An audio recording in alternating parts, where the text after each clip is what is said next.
Et non, je ne suis pas mort, je suis touché mais je ne suis pas coulé. Il y a 3 mois, je recommençais une 3e fois mon entreprise d'électricité dans une 3e zone après Tours et l'île de Ré. Je m'installe dans un nouveau pays. Bon, ça reste en France, t'inquiète pas. Qui dit nouvelle ville dit nouveau réseau et 0 client. Après moult efforts, j'ai un début de traction sur l'entreprise. La fusée est en train de décoller, mais au prix de quels efforts, j'ai failli craquer honnêtement. Je suis toujours un peu sur la brèche parce qu'on voit souvent les entrepreneurs quand tout va bien, mais tu vois pas que je saigne du nez tous les matins en me levant depuis 10 jours. C'est ce que j'appelle la misère entrepreneuriale. Globalement, c'est quand même très dur. C'est pour ça que je me sens d'ailleurs à l'aise beaucoup plus avec des entrepreneurs qu'avec des gens classiques. Parce qu'entre nous, on se comprend. Et à mon avis, c'est l'inverse du salariat. Tu vois, au début, le salariat, c'est plus facile une fois que tu as trouvé ton taf, ce qui est compliqué, mais une fois que tu l'as, c'est facile, on va dire, pendant quelques temps. Mais à moyen terme, c'est une catastrophe. Alors que l'entrepreneuriat, je pense que c'est l'inverse. C'est très dur au départ et plus tu vas mettre de compétences, plus tu vas les gagner, plus tu t'améliores et plus ça devient facile. D'ailleurs, c'est tellement dur que ma nana n'a même pas tenu un mois. Dès que j'ai relancé ma boîte, au bout d'un mois, elle m'a dit « Écoute, ça me plaît pas, je me casse. » Écoute, grand bien lui en face. Au moins, maintenant, on est seul dans le bateau. Il n'y aura plus personne pour m'empêcher de travailler quand je le souhaite. Mais fais attention, c'est sûr que c'est assez dur et courage à tous les entrepreneurs qui ont des gosses et une femme au foyer. C'est très compliqué, je le sais. En tout cas, en business, je sens que je suis pas loin de m'améliorer, tu vois. On va parler notamment grâce aux formules d'Alex Hormozy qui est vraiment exceptionnel. J'en détaillerai un peu plus dans cette vidéo. Les idées. En tout cas, quand tu commences à ton compte, tu vas être la cible des mauvais clients. C'est la première merde qui va t'arriver. Comme tu en as peu au départ, tu prends un peu tout ce que tu peux trouver. C'est normal, je le fais aussi, t'inquiète pas. En tout cas, tous les clients vont te mettre la pression pour que tu baisses tes prix. C'est pour ça que c'est très important de ne pas baisser ton pantalon trop, un petit peu au départ, mais pas tant que ça. Pas casser tes prix par 2 par exemple. Et donc la première chose à faire, c'est de connaître les prix en électricité. Tu as de la chance, je suis là avec toi, je te donne tous mes prix. Mes prix globalement sont le reflet des prix de l'artisanat en France. Alors tu auras des différences en fonction des régions, mais globalement, tu seras pas à des prix divisés par 2 par rapport à ce que je fais, c'est pas possible. Par exemple, je sais que dans le Placo, dans le Jura, ils sont en dessous de 45 € le mètre carré ou 30, je sais plus, et 45 là où je suis. Enfin, tu vois, il y a une différence. Il y a une différence certes, mais pas divisé par 2. Donc, premier truc à faire, c'est récupérer les prix de ta région. C'est ce que je dis dans ma formation sur comment devenir un électricien rentable. Et une fois que tu connais les prix, il faut savoir bien pricer en fonction de la solution parce que nous, on n'est pas au mètre carré, c'est pas comme les plaquistes ou les peintres. C'est beaucoup plus dur parce que les situations sont toutes différentes. Donc, avoir une idée des prix, c'est le numéro 1 et 2, après, c'est bien savoir pricer, c'est aussi ce que je détaille dans ma méthode. Avec le recul maintenant, je connais les prix, je sais quand je me fais enfler ou pas et c'est très dur de résister quand tu connais pas le marché parce que tout le monde va essayer de te bouffer pour faire baisser tes prix au maximum. Là, je vais te donner un exemple flagrant. Michel, le multimillionnaire, je l'ai eu comment ce gars-là? Je l'ai eu en distribuant des cartes de visite à l'arrache dans la rue, tu vois. Et j'avais vu une énorme villa, alors on la voit pas, elle est cachée, mais tu avais énormément de végétation, des baobabs, machin, qui montaient à 50 mètres. Même moi, j'étais là à ma femme, je lui dis ouais, mets pas de carte de visite là, ça sert à rien. Elle me dit ouais, tu sais quoi, on s'en fout. Elle a mis une carte. Au final, 2 mois après, ça me rappelle. Et là, quand je comprends que je rentre dans cette villa, moi j'étais comme un gosse, j'étais en mode waouh, incroyable. En plus, je savais qu'elle s'était vendue pour 5 millions quelques semaines avant. Donc je me frotte un peu les mains, je me dis déjà ça va être incroyable, je vais pouvoir rentrer dans la propriété et voir un peu comment c'est. Et 2, bon, il y a moyen de se faire un billet. Logiquement, si le mec a vendu à 5, je vais devoir récupérer un peu de caillasse. Je fais un devis, déjà le mec casse un peu les couilles sur le premier devis, c'est trop cher, bon je m'en fous, il signe quand même. Il est content de ma prestation, il me dit ah Aurélien, t'es un bon professionnel, nanana. Combien tu me fais pour un portail? J'ai une fuite à la terre à mon portail, combien pour ton dépannage au black? Donc toi tu me connais. Moi, je travaille que sur facture quasiment parce que le client a les assurances, qui est très important en électricité. Et de toute façon, les gens qui veulent du black vont faire tirer tes prix vers le bas, c'est pas ton but. Donc là, je lui dis écoute, 90 € du dépannage. Et le mec a trouvé ça trop cher. Donc tout ça pour te dire que c'est vraiment lunaire. Donc fais attention, c'est pas parce que les clients disent que t'es cher que c'est la réalité. Ils vont toujours trouver ça trop cher. Moralité, c'est de trouver les bons clients. C'est vraiment primordial dans un second temps. Si tu arrives à en avoir plein dès le départ, c'est magnifique. Mais en tout cas, il faut avoir les bons. L'important, c'est pas d'en avoir plein, c'est d'avoir les bons clients. D'autant plus que tu vas te choper des chantiers de merde au départ. Et ça, c'est très contre-intuitif, mais c'est vrai. Les plus beaux chantiers en général sont les plus faciles. Pourquoi? Parce que tu es entouré, c'est avec des archis en général, tu as un plan, tout est cadré, tu as des artisans que tu peux contacter, tu peux leur poser des questions sur comment ils vont faire, qu'est-ce qu'ils vont mettre en place comme type de finition. Tu peux leur poser des questions et toi t'adapter pour faire un résultat optimal. Alors qu'en rénovation pure, quand tu n'as pas de maître d'œuvre, que c'est le client qui te fait les plans, c'est vite fait la galère, tu as des merdes à faire, le client tire les prix vers le bas, tu sais pas trop où tu vas, il n'y a pas de plan, tu dois retirer les terres, tu sais pas si ça va repasser dans les gaines. Bref, en général, c'est contre-intuitif, mais les plus beaux chantiers sont les plus faciles à réaliser. C'est un peu comme en Krav Maga où la technique, en fait, c'est d'aller vers l'assaillant et pas de reculer pour le contrer plus facilement, alors que c'est quelque chose que tu n'as pas intuitivement envie de faire. Un mec arrive et te met un coup de poing à la gueule, tu vas pas arriver vers lui, mais en fait, c'est ce qu'il faut faire. Là, c'est pareil sur l'artisanat, sur les chantiers. En général, les plus beaux chantiers sont les plus faciles. Leçon que je tire de ce nouveau lancement, c'est que pour moi, la clé de l'artisanat, c'est le SAV. Je vais t'expliquer pourquoi. Le SAV, c'était égal à la satisfaction client. Si le mec a un problème sur ton installation et que tu écoutes et que tu reviens rapidement faire les petites modifications, il ne peut pas être mécontent, c'est impossible. Tu vas en faire des merdes, c'est obligé, j'en fais, tu en fais, on en fera tous. Le but, c'est de corriger les erreurs et de ne pas laisser ton client dans la merde. Ce SAV-là peut te permettre du coup de débloquer des bons avis, une bonne satisfaction client qui va te faire avoir des bons avis, notamment sur Google, et une bonne presse en général, un bon bouche à oreille. Et tout va se jouer là-dessus parce que le bouche à oreille va t'apporter des excellents clients parce que les mecs sont déjà convaincus par tes services. Même si tu me connais, le bouche à oreille, je dis que c'est de la merde parce que ça ne va pas t'attirer des clients directement. En tout cas, c'est le truc le plus puissant, c'est sûr, mais ça va marcher à 2-3 ans. Donc au départ, ne compte même pas là-dessus. Il faut que tu développes tes compétences business. On va y revenir après. Mais qu'est-ce que ça implique ce SAV? Ça implique déjà de bien pricer tes chantiers. Pourquoi? Parce que si tu as un prix au ras des pâquerettes, tu n'auras même pas envie d'aller retourner chez ce client pour finir une merde qui dépend peut-être de toi ou peut-être même pas. C'est peut-être que le client t'avait mal informé au départ, mais en tout cas, tu n'auras pas envie d'y retourner. Donc, il faut que tu prices bien tes chantiers. C'est la règle numéro 1. Ce que je détaille dans ma formation encore une fois. D'ailleurs, en parlant de formation, j'ai pas eu trop de retours, mais ça n'a pas bien vendu. Donc, ce que je pense faire, c'est la mettre gratuitement en ligne sur ma chaîne YouTube. Et par contre, je vais faire payer mes livrables, donc mon Excel, les documents que j'envoie aux clients, mes checklists avant de faire mes devis. Dis-moi si ça te semble être une bonne idée en m'envoyant un email. Et après, au-delà du SAV, c'est aussi la gestion globale du chantier, pas uniquement le résultat. Ce que je vais inclure dans le SAV, c'est aussi gestion de la poussière du chantier, gestion de l'organisation globale, question-réponse avec les clients, une sorte de service client. En fait, il faut que ton service client, et y compris le SAV, soit au top. D'ailleurs, je remercie Mehdi qui m'a parlé de cette technique-là. Mehdi, c'est un plombard de la région. Et en fait, ce qu'il m'a dit qu'il faisait, c'est que sur des chantiers de salle de bain, par exemple, à la fin de son chantier, il faisait intervenir une entreprise de ménage, de nettoyage qui va tout nettoyer. Et même limite, il s'en fout. Il lui dit, écoute, je te paye la matinée, tu me fais toute la baraque, tu te concentres dans cette pièce-là, mais tu fais un peu toute la baraque. Et le client doit être ravi. Ça doit être un truc de fou pour la satisfaction client. Ça, c'est un must. C'est de la folie. Donc, dès que je pourrai, je pense que je vais essayer de facturer ça un petit peu dans mon prix. Tac, facturation ménage, hop, un peu plus cher, mais en tout cas, tout sera nettoyé en fin de chantier par une entreprise spécialisée. Là, tu passes, mon gars, t'as même pas d'étoile, tu passes ton premier galon d'artisan entrepreneur haut la main, tu vois. Une fois qu'on a compris ça, le but, c'est quand même d'avoir des clients parce que si tu n'as pas de clients, évidemment, tu pourras pas avoir un bon SAV.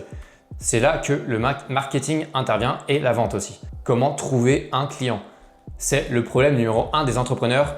L'un des 3 gros problèmes fondamentaux d'après Hormozy, c'est pas assez de clients, pas assez cher et qui ne reviennent pas. Qui ne reviennent pas, on l'a réglé par le SAV. Pas assez cher, on l'a réglé avec ma méthode. Et en 1, c'est comment le trouver, comment trouver assez de clients pour faire tourner ton business. Observation que j'ai faite d'après mes retours sur le terrain, on a la voir partout. Donc je te l'ai déjà dit, j'ai contacté plus de 400 personnes officiellement sur mon Excel ou peut-être 300, mais en tout cas en vrai, je ne sais pas combien j'ai parlé à des gens, que ce soit par appel, par email, par SMS ou de vive voix.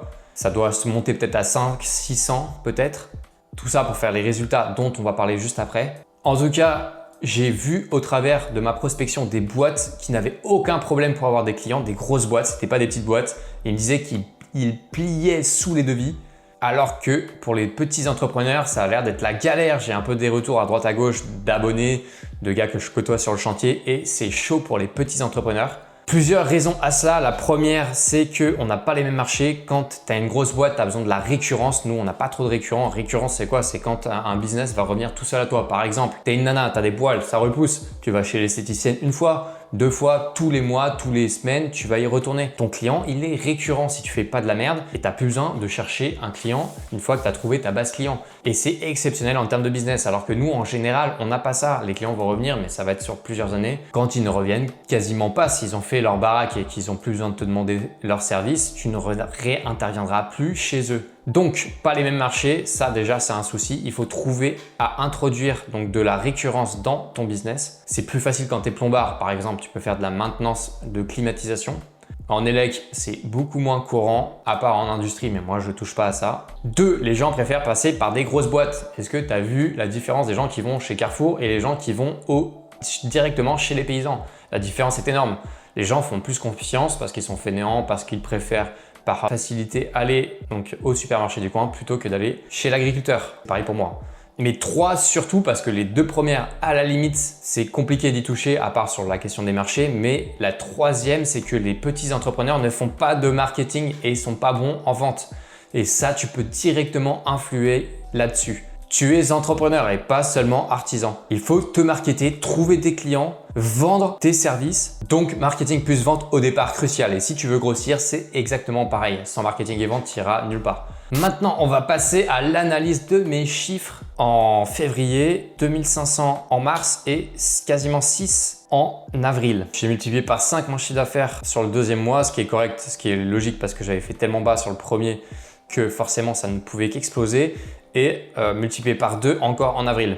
Donc là, ça commence à être conséquent. Tu vois, 6000 de chiffres, on est pas mal, on est dans la place. Donc tu vois bien que ça a augmenté sur les 3 mois. On a une montée en puissance qui s'est opérée et ça me fait un total de 850 € sur les 3 mois. Si on regarde en 2024, combien j'avais fait donc sur mes 3 premiers, on est sur du… Attends, que je prenne aussi donc, le matos. On était sur du 6500 € hors taxe. Donc, je ne collectais pas à l'époque la TVA. Là, j'ai mes chiffres 8500 sont hors taxe aussi. Donc, tu vois, globalement, il y a une augmentation. Et aussi, la différence par rapport là aux chiffres, c'est que là, c'était des chiffres de facturation. Donc, tout ça correspond à des factures émises. Alors que j'ai changé de mode opératoire. Maintenant, je suis passé chez Constructor et je le fais grâce au livre des recettes. Et ce livre des recettes-là se fait à l'encaissement. Donc, j'ai un retard par rapport à la facturation sur mes déclarations. Si j'avais dû compter donc les chiffres réels que j'avais fait sur ce trimestre-là, il fallait que je rajoute au moins 3500 €. Donc, on était plus autour des 12 000 €. Tu vois, donc quasiment le double par rapport à il y a 2 ans. Et aussi, ce qu'il faut savoir, c'est que j'ai beaucoup plus de merde à gérer en ce moment qu'à l'époque. J'avais mon loyer qui était payé, j'avais pas à m'en soucier, c'était mes grands-parents qui me logeaient à titre gratuit. Là, je dois trouver des logements à chaque fois, c'est la merde, ma femme s'est barrée. T'imagines que c'est vraiment le bordel. J'ai pas que ça à penser de faire les chantiers et de trouver des clients, donc j'aurais pu faire mieux encore si je m'étais donné à 200% là-dessus. La différence, c'est quoi? C'est que ici, j'ai tapé, mais je te dis 500 personnes que je suis allé voir, que j'ai rencontré, que j'ai appelé, alors que sur l'île de Ré, j'avais pas du tout fait ce travail-là. J'étais resté complètement passif. J'avais vu 2-3 personnes, mais sans plus. À ma décharge, c'est que si c'était une île, donc c'est très petit, t'as pas 150 000 personnes. Là, je suis dans un bassin, on va dire, dans une ville de 50 000 habitants. Et à côté, il y a un bassin de, on va dire, peut-être 300 000 habitants, pas très très loin. Donc c'est énorme par rapport à l'époque où tout se faisait en off-market. Tu pouvais quasiment pas faire de pub, tu pouvais pas démarcher tant que ça parce que le marché était très petit, il y avait quelques acteurs et forcément les archis, t'imagines bien qu'ils sont déjà occupés avec des artisans, ils s'en foutent de toi, nouvel entrant. Donc c'était compliqué, mais je jouais en tout cas déjà que sur le fait que je connaissais l'endroit parce que j'y allais depuis que j'étais petit et mon nom était très connu sur l'île. Donc pour la réassurance, c'était très facile. La plupart des gens connaissaient mon nom, ma famille et c'était plus facile de vendre que ici où je ne connais personne. Donc globalement, on voit quand même sur les chiffres purs que j'ai progressé et je le sens en tout cas même en dehors des chiffres que je suis bien meilleur qu'il y a 2 ans. Mes compétences globales ont augmenté. Et surtout que j'ai réalisé que j'étais vraiment nul en vente, marketing, enfin plutôt vente on va dire, à contacter les gens en cold call. Ce qu'on appelle le cold call, c'est quand tu contactes quelqu'un qui ne te connaît pas. Ça c'est le truc le plus dur à faire, c'est le porte-à-porte, c'est tout ce que tu veux où tu connais pas les gens et c'est le plus important parce que c'est ça qui va faire que ça va augmenter tes qualités de vente en général et une fois que tu es bon vendeur, tu n'es plus au chômage de ta vie. Assez parlé de théorie, on va voir en pratique comment j'ai trouvé les gars. Donc si on regarde plus attentivement donc mon camembert. Alors comment je les ai trouvés? Donc tu vois, j'ai noté sur la gauche donc comment j'ai trouvé donc chacune des lignes, chacun des clients ici et ça me le fait donc par chiffre d'affaires. Donc le résultat des courses, le ticket gagnant du tiercé, on a le réseau à 30%, quasiment un tiers est venu du réseau. Le réseau, qu'est-ce que j'appelle réseau ici? C'est des gars que j'ai rencontrés grâce à la CAPEB, grâce à un réseau patronal type MEDEF, donc réseau officiel, et après réseau officieux, donc un gars qui a un spa dans lequel je vais régulièrement pour essayer d'enlever au maximum la fatigue. C'est comme ça que je l'ai connu. Il avait besoin d'un électricien et c'est parti comme ça. Tu peux séparer réseau pro et réseau perso si tu veux dans tes stats. Globalement, j'appelle ça réseau moi. Deuxième plus gros apporteur d'affaires, ce sont les artisans. Donc là, c'est normal parce que j'ai axé pas mal de ma politique sur les artisans. J'essaie de contacter les artisans locaux pour me greffer comme une sangsue sur eux et de leur choper un peu du travail, tu vois. Pas leur voler, mais en tout cas, quand t'es plombard, t'as besoin souvent d'un électricien et de me greffer, tu vois, sur eux. Tel une sangsue, un vampire. Et après, fais pas ton chien. Moi, ce que je propose, c'est que si jamais on m'aide, soit tu donnes un billet, soit tu l'aides d'une quelconque manière. Par exemple, là, sur le dernier chantier que j'ai fait, Matt, que j'embrasse d'ailleurs, m'a apporté un chantier à 9000 €. Je lui ai dit, ok, ce que je te propose, c'est une journée gratos sur le chantier. Je viens de t'aider à tout démolir. Par exemple, c'est ce que j'ai fait. On a attaqué toute la démol ensemble. Il avait besoin d'ailleurs d'aide pour démolir ça. C'est trop chiant à tout sortir, tout déblayer. Je lui ai fait gagner pas mal de temps au final, donc pas mal d'argent. Voilà, on est passé sur les artisans. Après, j'ai quoi? J'ai des agences. Donc j'ai fait des agences immobilières, j'en ai vu. Je les ai quasiment toutes vues. Donc pour le résultat, c'est pas terrible, 20%. En tout cas, au départ, ça te permet de démarrer un peu, donc à ne pas négliger. Mais c'est pas ça qui va te faire décoller, c'est souvent des tafs de merde, donc bon. Et ils tirent les prix vers le bas en général. Troisième, après les agences, on a les cartes de visite avec carte dans un commerce. Pourquoi? Parce que j'ai eu un gros client, plus de 1000 € et comme j'ai pas fait non plus 20 000 de chiffres, ça représente une bonne partie de mon chiffre d'affaires, surtout qu'il est revenu derrière. Avant de me lâcher pour dire en disant que j'étais trop cher au taux horaire, alors là, rien à faire, tu mets une réponse pro faite par GPT magnifique. Tu dis que toi, t'es pas au taux horaire, t'es au résultat, point barre. Tu sais que le client, de toute façon, s'il compare au taux horaire, c'est pas un bon client pour toi. Ça dégage. En tout cas, ça te fait un peu de chiffre au départ. Et c'est comme ça que j'ai fait 16% de mon chiffre grâce aux cartes distribuées dans les commerces. Donc, j'en ai pas fait beaucoup, mais tu vois, ça a marché. Et dernière catégorie, c'est les cartes de visite dans la rue. Donc là, c'est la moins importante, mais ça a quand même marché pour 9% de mon chiffre d'affaires. Donc, c'est ce que je te conseille pas forcément en priorité, mais ça mange pas de pain quand tu te balades, tac, tu poses des cartes un peu partout et ça te permet au départ, tu vois, d'avoir un petit peu de chiffres. Après, tu arrêtes au bout de 6 mois, ou pas d'ailleurs. Hein. Si tu continues à te promener dans des coins sympas, tu peux toujours lâcher des cartes de visite. Si ça te prend pas beaucoup de temps, ça sera toujours ça de prix. Et la grosse différence entre toi et moi, comment ça se fait que moi, j'arrive à me démerder un peu dans toutes les situations. À mon avis, tu me mets dans n'importe quelle zone, je vais y arriver plus ou moins difficilement, mais ça va marcher. C'est que la plupart des artisans sont restés locaux. Ils n'ont pas bougé, ils ont fait toute leur life dans un endroit, ce qui est leur force et leur grande faiblesse surtout. Ils ne sont pas bougés, ils n'ont pas changé de ville et ils utilisent du coup leur réseau local pour se lancer rapidement. Ainsi, ils n'ont aucunement besoin d'être bons en marketing et en vente pour avoir du chiffre d'affaires. Alors que moi, comme ça fait 3 fois que je relance ma boîte, je peux t'assurer que je commence à maîtriser un petit peu. Je me dois de trouver des clients de la manière la plus efficace possible, sinon tout simplement je finis sous un pont. Tu pourras venir me balancer des cacahuètes, mais ce jour n'est pas encore arrivé. T'inquiète pas, Jeannot. Qu'est-ce qu'un lead? Un lead, c'est une personne que tu peux contacter et à laquelle tu pourras vendre tes services. Comment les trouver? Pareil, modèle mental d'Hormozy. Tu n'as que 2 manières globalement de trouver un contact. C'est soit tu contactes directement une personne, ok, que ce soit par téléphone, par email, par SMS, réseaux sociaux, n'importe quoi, mais tu contactes quelqu'un. Soit 2, tu fais de la publicité.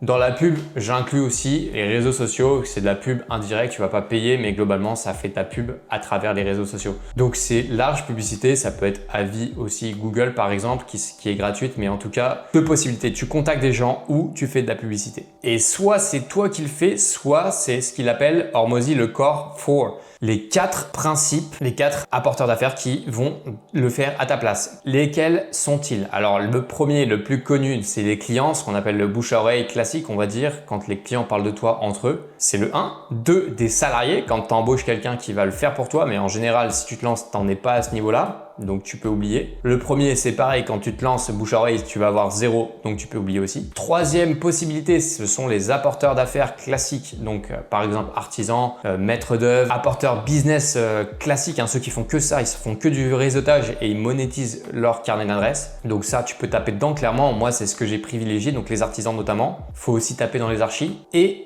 quatrièmement, c'est passer par des agences marketing. Tu vas payer, les mecs vont te trouver un client. En tout cas, c'est leur taf. Et enfin, quand tu as lancé un peu ton business, que la fusée commence à décoller, c'est comment est-ce que tu construis un business solide qui tourne pour toi. Ah, c'est pas tout le temps le cas, mais là, je suis tout à fait d'accord avec Laurent Bell sur sa dernière vidéo sur les process. Il faut absolument que tu crées des procédures pour ton entreprise, même si tu es tout seul. C'est la clé d'un business qui tourne tranquillement pour toi. Il faut que tu aies un process pour tout. Qu'est-ce que c'est un process? Tout simplement une procédure que tu écris et que tu peux suivre, que tu pourrais donner à n'importe quel débile et qui serait capable de la réaliser sans ton aide. Qu'est-ce qui se passe si tu n'as pas de process clair? Et bien, tout simplement, tu vas changer à chaque fois ta manière de travailler, que ce soit sur le chantier ou en marketing et en vente. Tu vas changer ce que tu vas faire et du coup, tu vas avoir des résultats différents sans pouvoir savoir ce qui a marché différemment, ce qui a mieux marché ou pas. Alors que quand tu as une procédure claire, tu vas la répéter et tu vas voir ce qui marche et ce qui ne marche pas et tu peux l'améliorer au fur et à mesure du temps. J'en ai pris conscience de la puissance des procédures alors que moi-même, je suis un grand fan de ça depuis que je suis petit. Je fais que écrire des procédures dans les boîtes par lesquelles je suis passé, mais je m'étais pas rendu compte de la puissance encore des procédures. Je m'en suis rendu compte tout simplement quand j'ai percé pour la dernière fois une GTL, je ne sais plus quand, il y a 4-5 mois peut-être en arrière sur l'île de Ré, 8 mois maintenant, et je me suis planté pour la mettre de niveau alors que c'était peut-être la 15e que je mettais, tout simplement parce que je n'avais pas de procédure claire.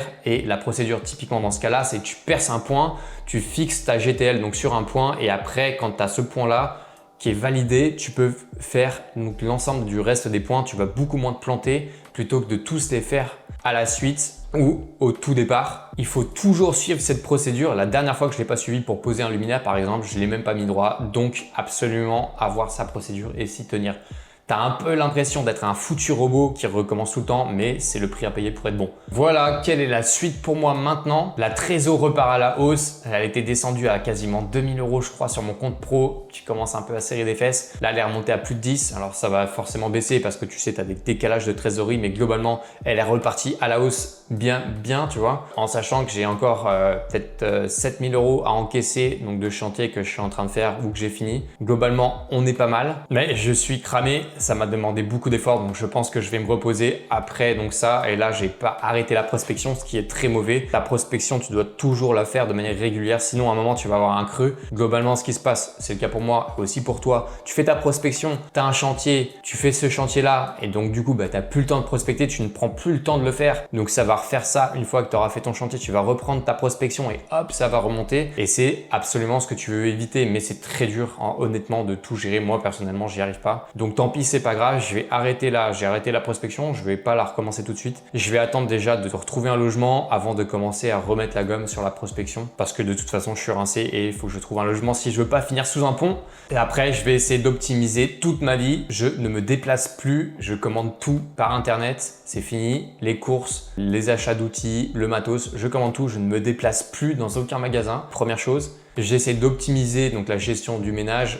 Par exemple, donc pour la cuisine, je vais essayer de prendre le moins de temps possible à cuisiner. Je vais essayer de me débrouiller pour voir comment faire, utiliser un air fryer, utiliser des plats préparés Picard, manger des fruits et des légumes à la croque. En tout cas, pas cuisiner le moins possible, c'est une perte de temps. Pour moi, je déteste ça en plus. Embaucher une femme de ménage, c'est bon, il faut que je commence à lâcher la bride en termes de thunes, tu vois. Tu as de l'argent, tu gagnes ton argent, ton temps vaut de l'argent. T'en es pas à 15 € près, 20 € près par heure pour une femme de ménage qui va le faire à ta place. Il vaut mieux que je fasse une vidéo pendant ce temps que je fasse mon ménage. On va prendre une femme de ménage. Deuxième étape après avoir eu mon appartement. Sauna toutes les semaines pour enlever la fatigue, un peu de barre de traction. Question d'isolation sensorielle, je te montrerai peut-être des images excellentes pour le repos et me faire kiffer en prenant des cours de padel. Allez, c'est bon, allez, on commence à lâcher du pognon. C'est aussi en lâchant du pognon que tu vas en gagner. C'est contre-intuitif, mais c'est pareil. Tu vas commencer à kiffer un peu ta vie en lâchant un peu de pognon et donc du coup, ça va te pousser à gagner plus d'argent. Trouver les moyens, ton cerveau est puissant, il va chercher des moyens de plus gagner. Donc c'est bon, là, je commence à avoir 34 ans. Il faut que la vie avance. Il faut que je commence à lâcher la bride.